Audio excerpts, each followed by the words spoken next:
Parents అడుగుతారు ఎన్ని months course ఉంటుంది అండ్ ఎన్ని మంత్స్‌లో మా అబ్బాయికి జాబ్ వస్తుంది ఆర్ అమ్మాయికి జాబ్ వస్తుందని అడుగుతారు కదా! వాళ్ళకేం చెప్తారు? సో, ఇక్కడ 4 ఇయర్స్‌లో గూడా జాబ్ లేకుండా అంటే మాక్సిమం స్టూడెంట్స్ వస్తున్నారు. ఓకే. సో, ఇక్కడికొచ్చి వాళ్ళ పిల్లలని జాయిన్ చేసిన తర్వాత సార్ మాకు 1 మంత్‌లో వచ్చేస్తుందా? హ్మ్. 2 మంత్స్‌లో వచ్చేస్తదా జాబు అని ఇలా అడుగుతారు. హ్మ్. సో, ఇక్కడ ఏందంటే ముఖ్యంగా వాళ్ళు టైం అనేది ఎక్కువ స్పెండ్ చేయాలి. ఓకే. సో, డైలీ వచ్చేసి ఒక 2 అవర్స్ క్లాస్ అవ్వంగానే నేను వెళ్ళిపోతాను.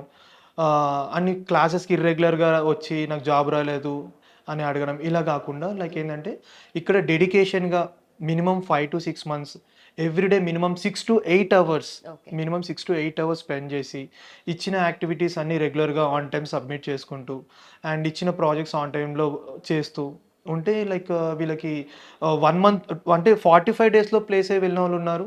ఓహ్! అండ్ 90 డేస్‌లో ప్లేస్ అయ్యి వెళ్ళినోళ్ళున్నారు. లైక్ 6 మంత్స్ లైక్ 1 ఇయర్‌లో ప్లేస్ అయినోళ్ళు గూడా ఉన్నారు. Okay. Okay.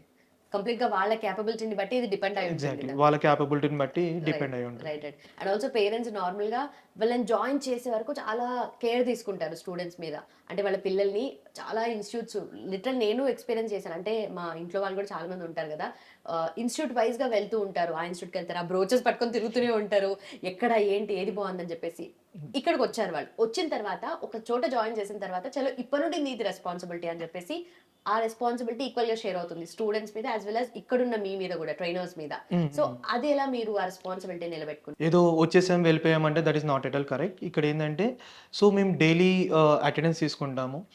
Like technical classes ఎన్ని వర్కింగ్ డేస్ జరిగాయి వీక్లీ, ఎన్ని వర్కింగ్ డేస్ వాళ్ళు వచ్చారు. ఓకే. అండ్ సాఫ్ట్ స్కిల్స్ ఎన్ని వర్కింగ్ డేస్ జరిగాయి, ఎన్ని వర్కింగ్ డేస్ వాళ్ళు వచ్చారు. అండ్ మంత్లీ ఎన్ని వీకెండ్స్ ఎగ్జామ్స్ జరుగుతున్నాయి. ఆ ఎగ్జామ్స్ అన్ని వీకెండ్స్‌లో రాస్తున్నారా లేదా? అండ్ స్కోర్ ఎంత చేస్తున్నారు? హ్మ్. సో, అండ్ వాళ్ళు జాయిన్ అయిన కాడ్నుంచి వాళ్ళ ప్రొఫైల్ మీద ఎన్ని కంపెనీస్ వచ్చాయి? ఓకే. వాళ్ళు ఎన్నని అప్లై చేశారు? ఎన్ని ఇగ్నోర్ చేశారు? ఒకవేళ రిజెక్ట్ అయితే ఏ రీజన్సో రిజెక్ట్ అయ్యారు. సో, ఇవన్నీ కూడా మేము ఫాలో అప్ చేస్తుంటాము. రైట్. అండ్ పేరెంట్స్‌కి కూడా అప్డేట్స్ అనేవి వెళ్తూ ఉంటాయి. ఓహ్! నైస్.